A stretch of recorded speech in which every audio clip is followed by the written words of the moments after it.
Arc Raiders is not Hunt Showdown. I know that might seem pretty obvious to some, however, as a longtime Hunt player and creator, I've gotten plenty of Hunt Showdown players asking me how Arc Raiders compares to Hunt, which seems like a fair assumption considering that they're both PvPvE extraction shooters, and while they do have their similarities, the games feel and play very different from each other. Honestly, the thing that they have the most in common is that they both have a loot-obsessed bird with scrap in their name. So in this video, I'll do my best to tell you how Arc Raiders plays compared to Hunt Showdown, maybe giving some of you on-the-fence hunters some more information to decide whether or not you actually want to purchase the game, or maybe giving some hunters who already bought the game and are struggling a better understanding of it by using some Hunt Showdown terminology.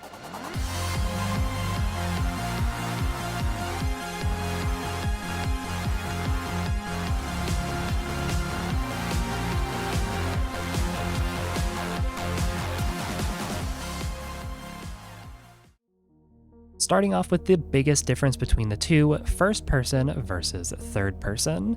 This is probably going to be the most make or break difference for most Hunt players. Instead of seeing the world through your character's eyes and aiming with your gun sights, you instead have an over-the-shoulder camera and can aim with a reticle. The biggest thing to know is how to peek with your camera. Because it's over your shoulder, you can peek around a corner with your camera to scout for enemies and pop out when you have a clear shot. It definitely can feel a little bit unfair or weird when you first try it, and I speak from experience because it took me a couple of sessions to unlearn my FPS habits, but once I figured it out, I started enjoying the game way more. They threw Oh, You're okay. stinky as hell. They're coming back. They're coming back. I'm getting peeks, and I can't even see them. I mean, I can, but I'm at half. I feel like they were behind the fucking wall and still shooting me. Nope. That was really awkward. It does sometimes feel like you can get into stalemates where nobody really wants to peek each other and you're both staring at each other from behind cover, so bringing things like grenades to force movement or flanking to get different angles, especially in teams, is incredibly helpful at applying pressure and making camera peeking a lot more dangerous for your opponents. The other major difference between Hunt and Arc Raiders is the lethality of the PvE enemies that you'll encounter. In Hunt, the most dangerous enemy that you'll encounter is something like a meathead or an immolator, which definitely can ruin your day if you let them, but otherwise are pretty easily dispatched or avoided. Even the boss targets, enemies designed to be the big threat that you're hunting, can be taken down with your bare fists and enough patience.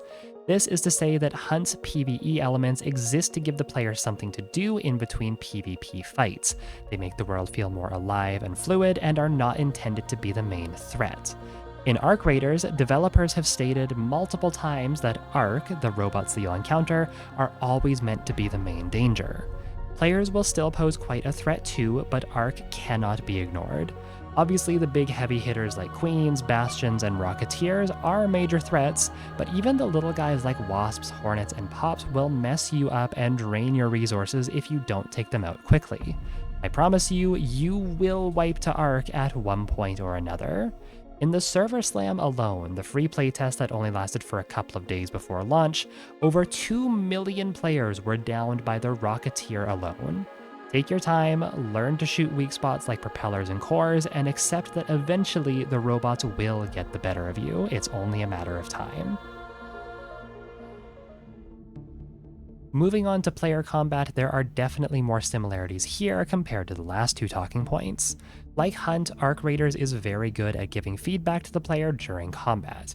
While there are no hit markers, there are audio and visual cues to know if an enemy is shielded, if you broke their shield, and of course if you downed someone. If you hit someone and you see blue sparks, you're hitting a shield. If you hit someone and you see a lot of blue sparks and hear a very distinct fizzling noise, you know that you broke their shield. And of course, Arc's version of the iconic Hunt Showdown death scream is the Raider Flare. If a player goes down, a flare will shoot up into the sky where they were downed.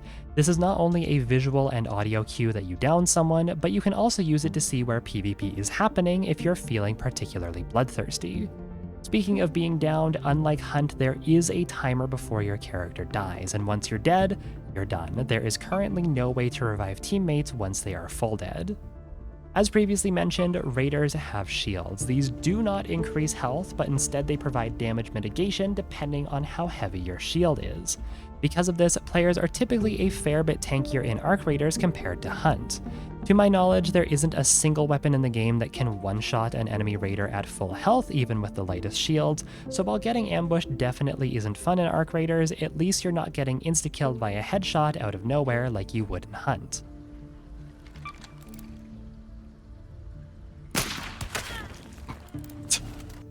Headshots are also a lot less effective in Arc Raiders compared to Hunt Showdown, and while they can help you cut down on shots to kill, there is nothing wrong with just aiming center mass and pulling the trigger until you see a flare go up.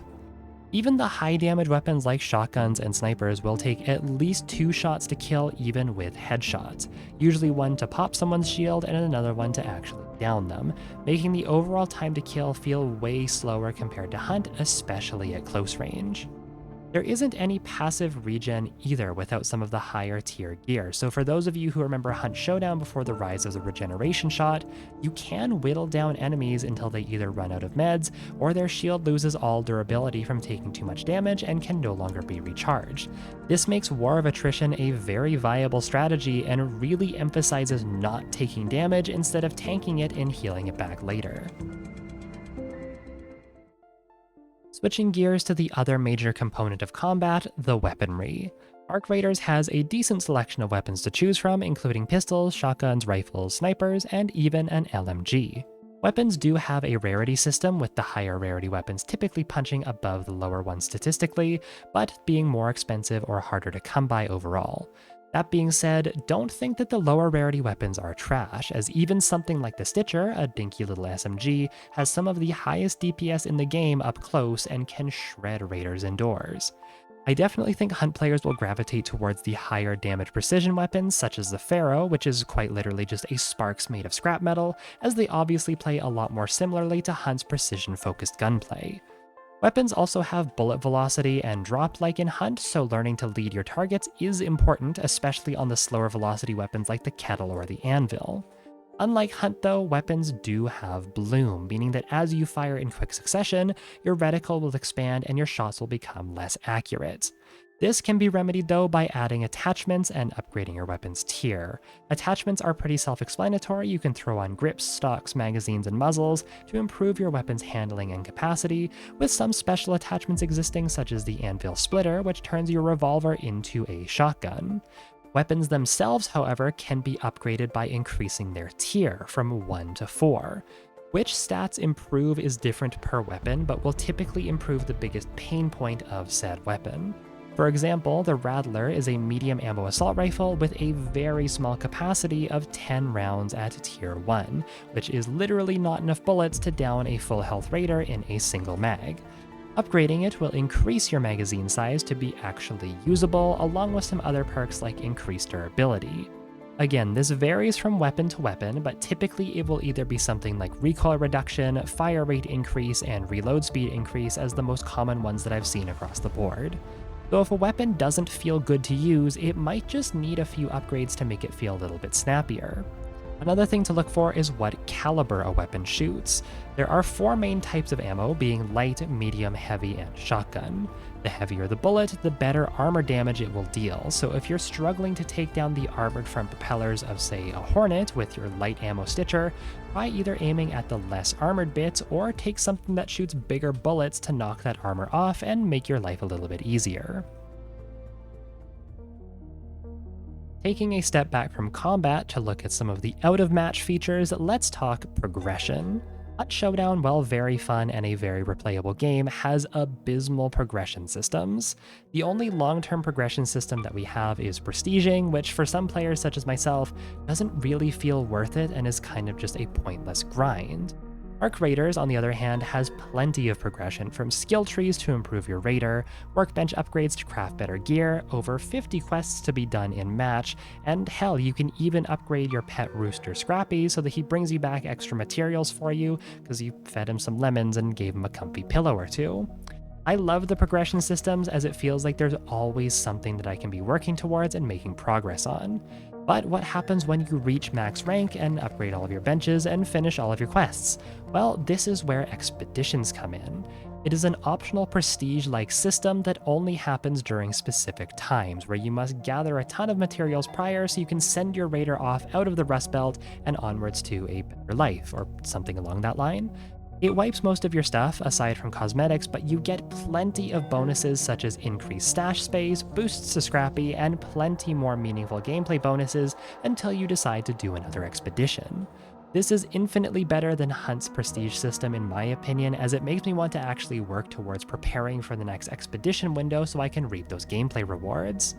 Arc Raiders has killed it with their progression system, striking just the right balance between grindy and fun, and it's all completely optional too if you do want to ignore it and go do PvP and looting if those are the only things you care about. Rounding out with a couple of other miscellaneous things that I couldn't really fit anywhere else, extractions can be shared with enemy raiders, so if you make peace through VoIP, you can all just extract together. Extraction points also shut down over time too, eventually ending with just a single extraction point towards the end of a match. You can bring a raider hatch key to open smaller, less busy extractions around the map if you're really worried about getting killed at extract, but again, you do need a key to open them, so they're not the most consistent. Matches are 30 minutes long, and raiders can spawn in late to refill the lobby if people die right off the rip. I believe it stops at about 18 minutes left, so just keep an eye out for any late joins coming in from the edge of the map. The game will also prioritize matching you with similar team sizes, so if you go in solo, you will only get matched with other solos, but duos will occasionally still get matched against trios, so just be careful of that. Solos are also usually pretty friendly, as most people aren't really looking for PvP and instead just want to loot materials or do quests. Squads, on the other hand, are a lot more bloodthirsty, so if you see a trio, it's typically shoot first and ask questions never. And that's about everything relevant that you should know if you're a Hunt Showdown player looking to get into Arc Raiders. Both games are incredibly fun in their own right, and I highly encourage Hunt players to give Arc Raiders a try, and vice versa, if they're looking for another extraction shooter to add to their repertoire. If you enjoyed this video and you found it informative, let me know with a comment, and while you're down there, drop the best tip for hunters looking to get into Arc Raiders that you have. Anyways, I'm bad at writing conclusions, so bye bye.